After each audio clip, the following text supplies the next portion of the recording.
também são direitos dos trabalhadores urbanos e rurais o piso salarial proporcional à extensão e à complexidade do trabalho. E aí entra aqui um direito importantíssimo do trabalho, que é o direito coletivo, e a importância das instituições representativas, como sindicato, como associações, que vão justamente buscar não só o cumprimento desse piso salarial mínimo para determinada categoria, como também a regulamentação das diversas categorias profissionais.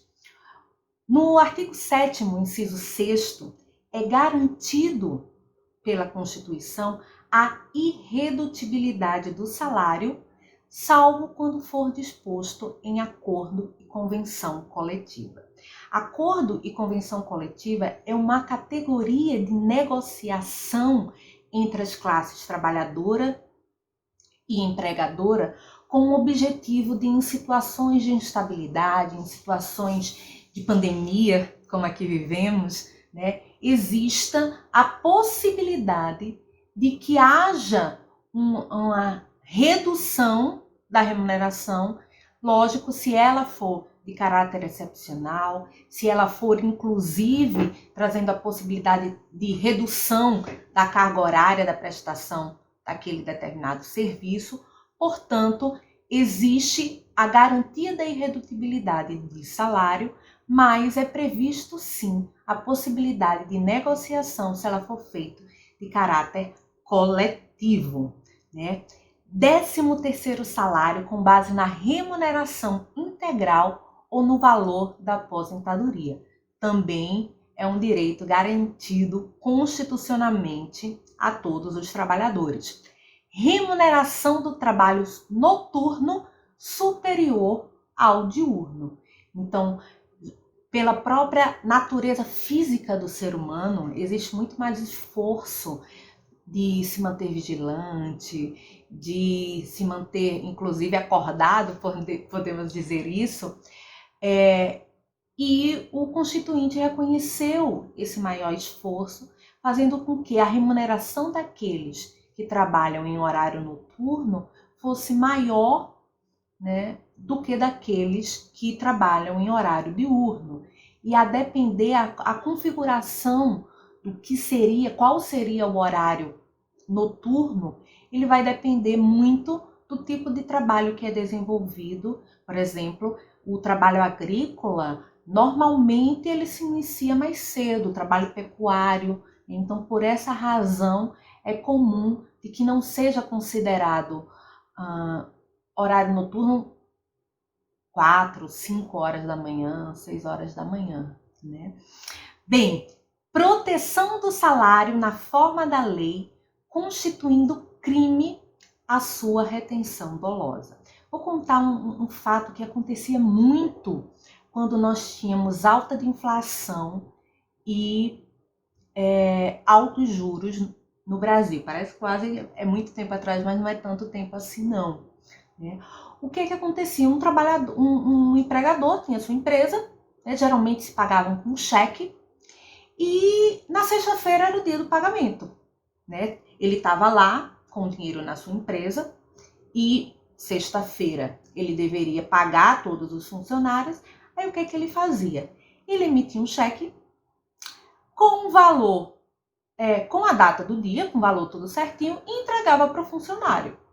O funcionário recebia, geralmente saía depois das 4 horas, depois do expediente bancário, então ele não poderia mais fazer o depósito daquele recurso, ou ele só seria compensado com 48 horas, ou seja, 2 dias úteis, muitas vezes. E aí, o empregador, melhor dizendo, ficava com aquele dinheiro retido, apesar de ter pago a ele, ficava com o dinheiro retido o sábado, o domingo, muitas vezes a segunda e a terça, mesmo cumprindo, em tese, a exigência legal do pagamento na sexta-feira, e ainda ganhava os juros, fazia aplicações com esses recursos que deveria ser dado para o seu empregado. E além disso, muitas vezes, e é considerado crime, né, a sua retenção dolosa, o empregador, ele, a fim de conseguir algum determinado benefício, ou até mesmo como uma forma de punição, ele segura o salário daquele trabalhador de uma forma com que ele fosse penalizado ou até mesmo impedindo que ele tivesse acesso ao seu sustento, à sua remuneração. Então, proteção do salário na forma da lei, constituindo crime a sua retenção dolosa, também é um direito garantido aos trabalhadores urbanos e rurais. Além disso, a Constituição trouxe a possibilidade de que haja uma interação muito mais efetiva entre uma empresa e os seus empregadores e os seus trabalhadores, né? Muitas vezes,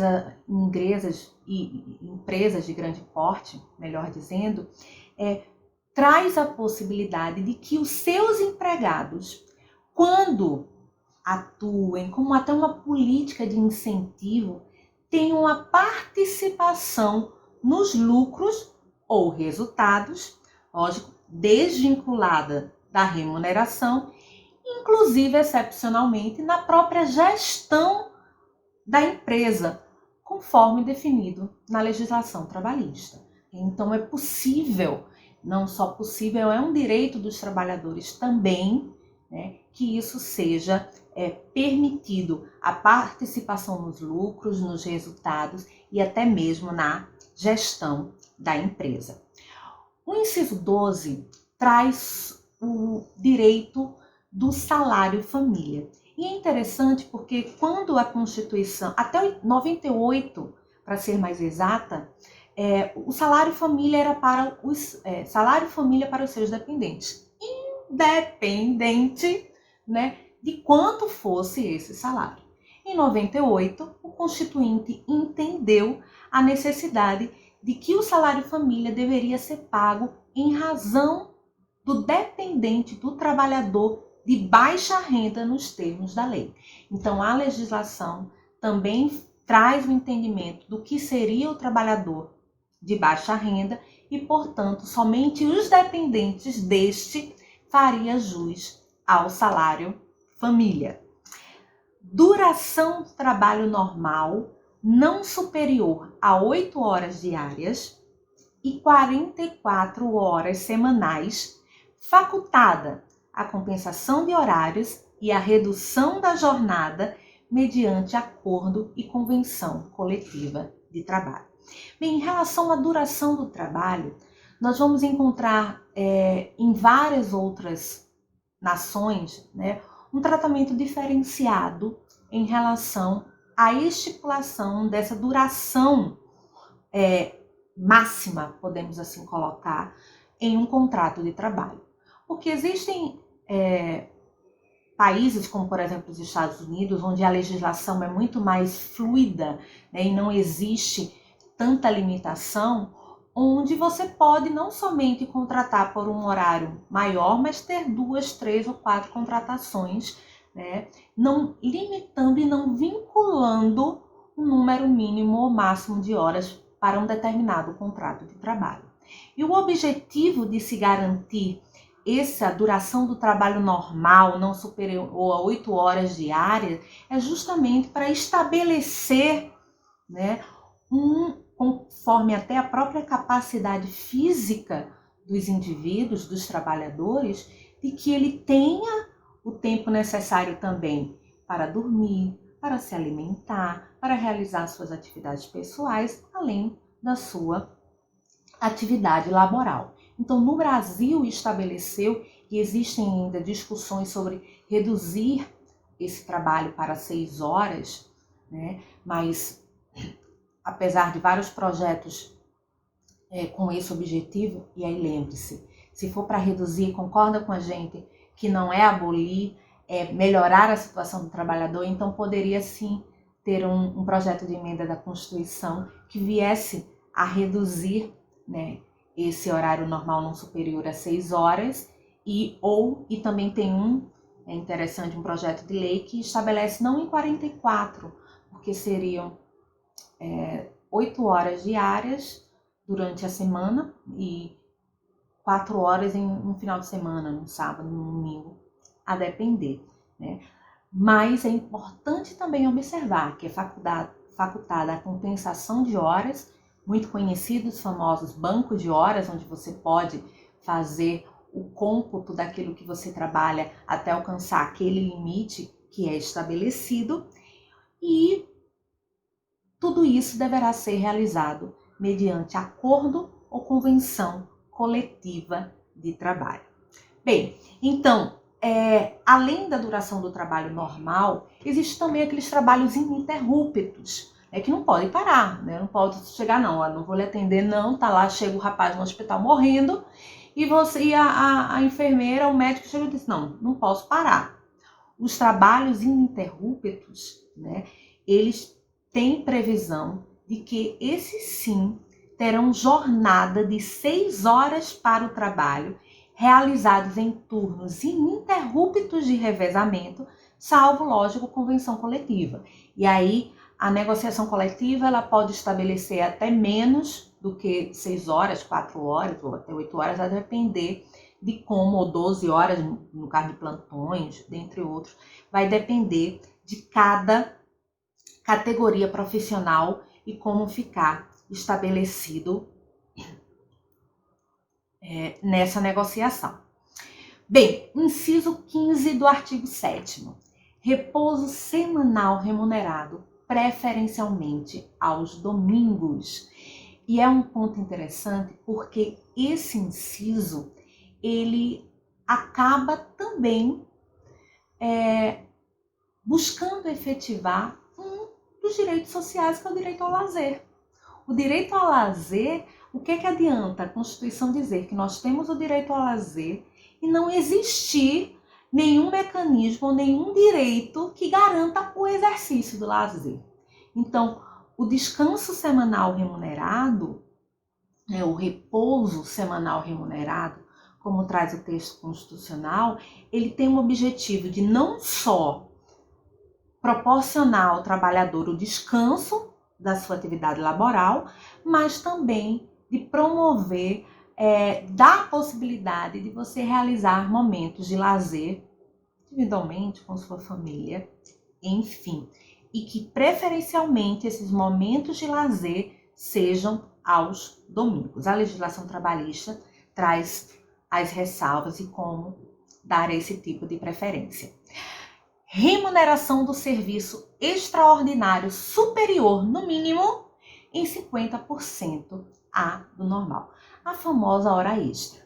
Então, se naquele dia, no seu trabalho normal, você realizou um mínimo de 8 horas, ou o mínimo que foi estabelecido, o máximo no caso, né? O máximo de 8 horas estabelecido para um trabalho normal, ou naquela negociação coletiva, o referente à sua categoria, né, você, o que ultrapassar daquele determinado horário vai ser computado como hora extra.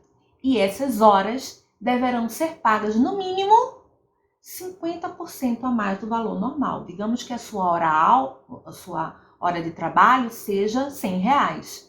Então, uma hora extra seria de pelo menos R$150. Poderia ser 200? Poderia. Poderia ser 300? Poderia.